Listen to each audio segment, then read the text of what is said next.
Alléluia. Amen. Gloire à Jésus. Aujourd'hui, j'ai fait une chose que peut-être je n'ai jamais fait ou que je n'ai pas l'habitude de le faire. Je vais me présenter encore. Peut-être parmi nous, il y a d'autres qui ne me connaissent pas. Je suis le frère Yao Kassi Jean.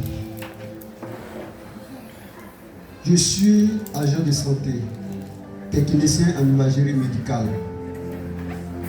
C'est une grâce pour moi de pouvoir parler de la part de Jésus. Aujourd'hui, le thème de notre message, le grand thème que nous nous sommes choisis pour cette année, c'est la prise de conscience. Et dans cette prise de conscience, ça doit nous amener à connaître, à comprendre distinctement ce que nous faisons dans la maison de Dieu ou ce que nous faisons pour l'œuvre de Dieu. C'est pourquoi, par la grâce,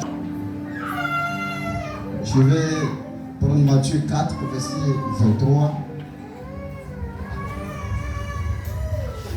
Jésus parcourait toute la Galilée, enseignant dans les synagogues, prêchant la bonne nouvelle du royaume et guérissant toute maladie et toute infirmité parmi le peuple.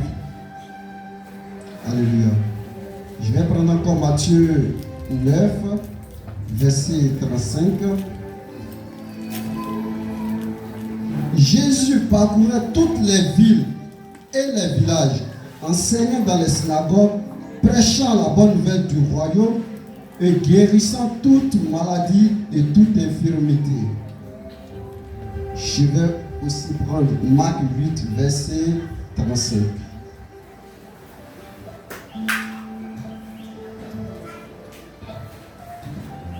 Car celui qui voudra sauver sa vie la perdra, mais celui qui perdra sa vie à cause de moi et de la bonne nouvelle la sauvera. Je vais prendre Marc 13 également. C'est la parole de Dieu. Elle dit la bonne nouvelle, c'est la parole de Dieu. Ok. C'est pas tout à fait vrai, mais c'est pas tout à fait faux. Allons-y. La bonne nouvelle, c'est l'évangile de Jésus-Christ. Alléluia.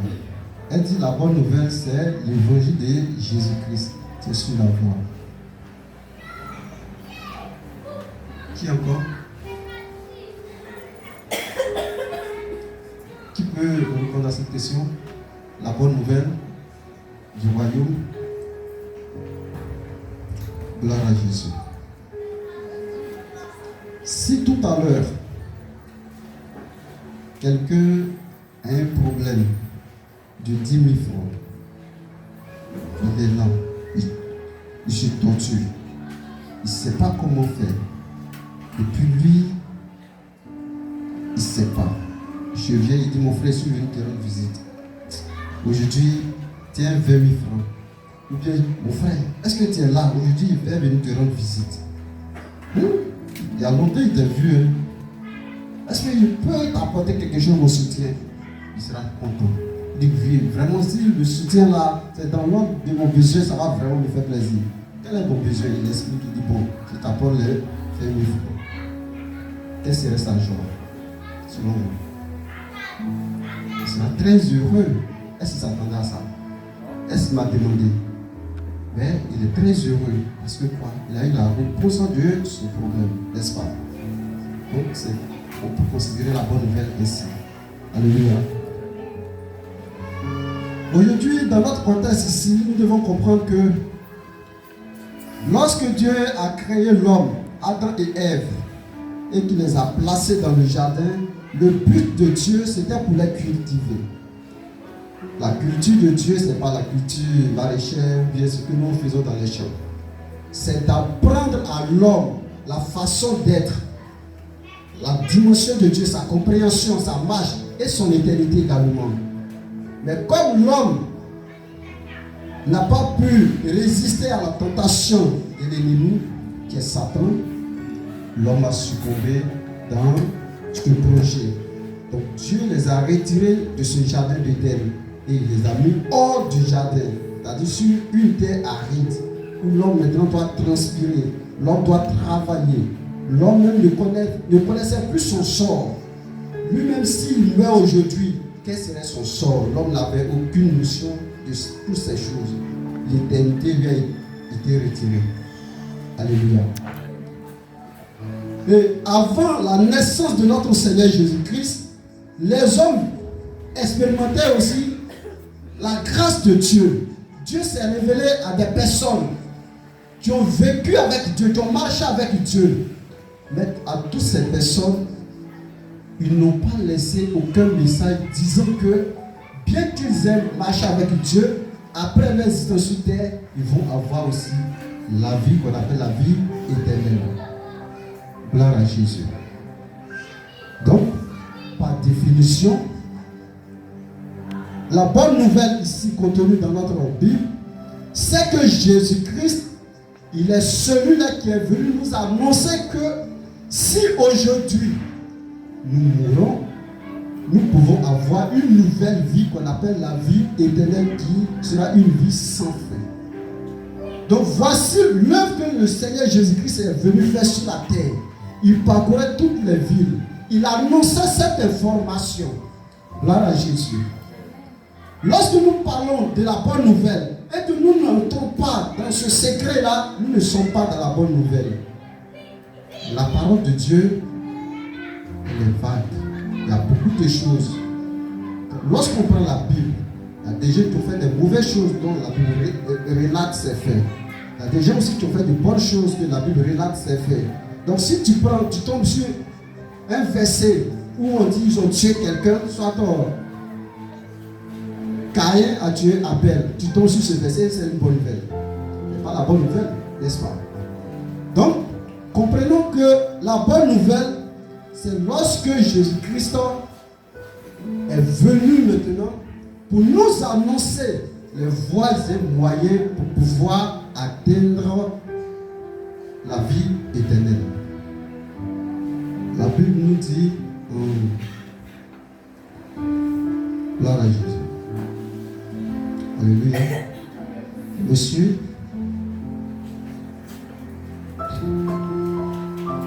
la Bible dit dans Jean 3 que car Dieu a tant aimé le monde qu'il a donné son Fils unique, afin que quiconque croit en lui ne périsse point, mais qu'il ait la vie éternelle. Dieu a tant aimé le monde qu'il a donné son Fils unique, afin que quiconque croit en lui ne périsse point, mais qu'il ait la vie éternelle. Croire en Jésus, c'est croire en son enseignement. Ce n'est pas du fait que je te crois parce que tu m'as dit quelque chose, non, je te fais confiance. Ce n'est pas faire confiance à Jésus en fait. Croire en Jésus, c'est suivre le processus de son enseignement pour que ta transformation divine soit opérée. Gloire à Jésus. Si nous regardons dans la Bible, le Seigneur a utilisé beaucoup de fois des paraboles. Toutes ces paraboles, en fait, c'est une manière d'imager. C'est une manière de faire connaître, de faire comprendre à l'homme ce que l'Esprit de Dieu peut faire au travers de la vie des hommes.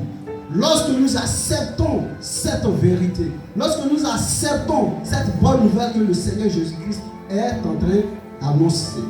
C'est pourquoi il a pris son temps pour parler de la bonne nouvelle, et aussi il enseignait. L'enseignement dans une communauté, dans une église, est capital.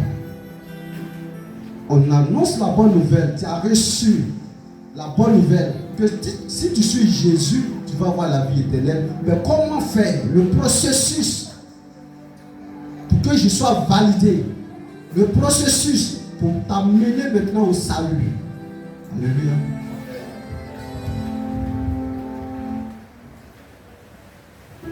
Nous allons prendre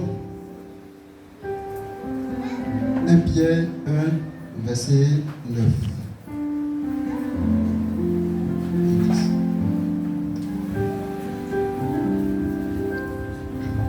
Gloire à Jésus.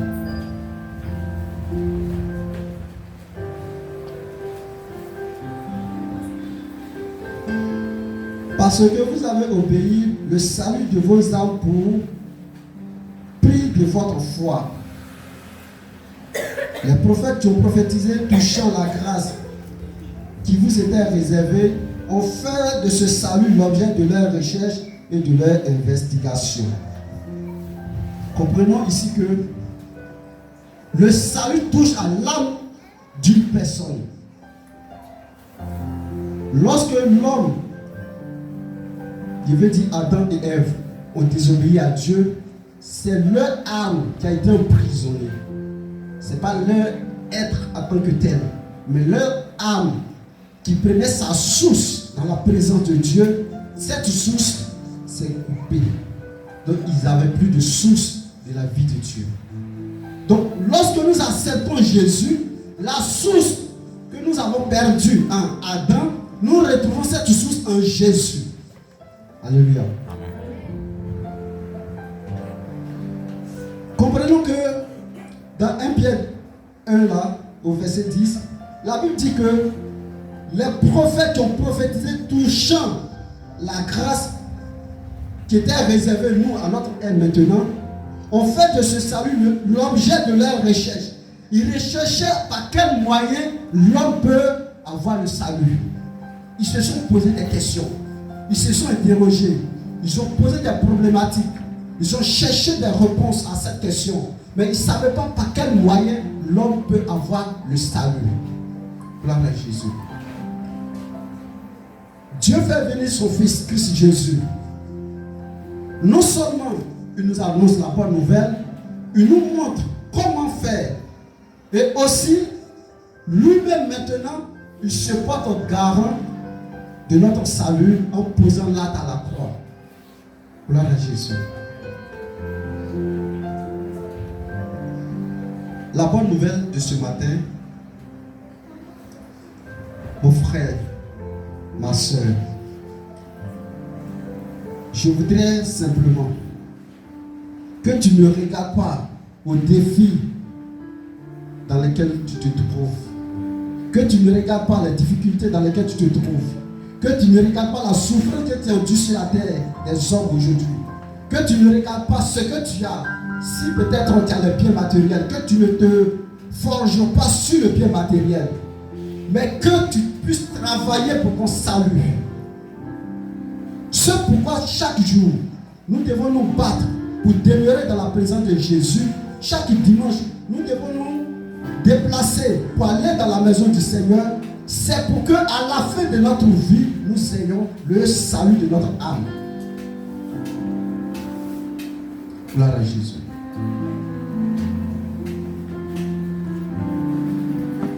La Bible dit que, je vais paraphraser, que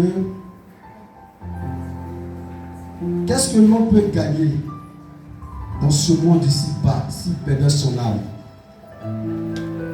Autrement dit, tu peux tout avoir dans ce monde, mais si avoir tout et puis perdre son âme, c'est que tu n'as rien. Donc le fait de garder son âme saine et sauve, le fait d'obtenir le salut doit être ta priorité en toutes choses. Gloire à Jésus.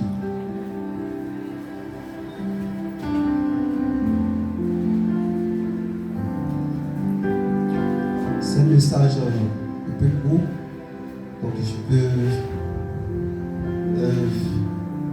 vais entrer dans ma conclusion. Nous allons prendre 2 Thessaloniciens 2, versets 13 à 14.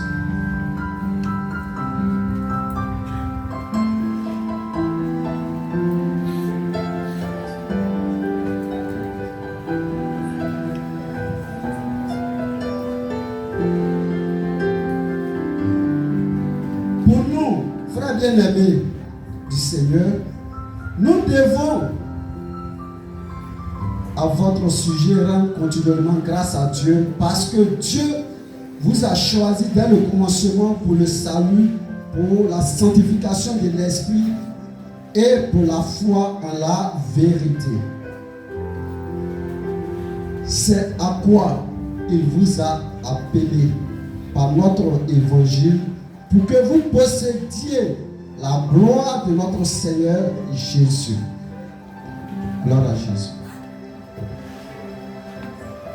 Ici, c'est Paul qui a écrit cette lettre aux Thessaloniciens, disant que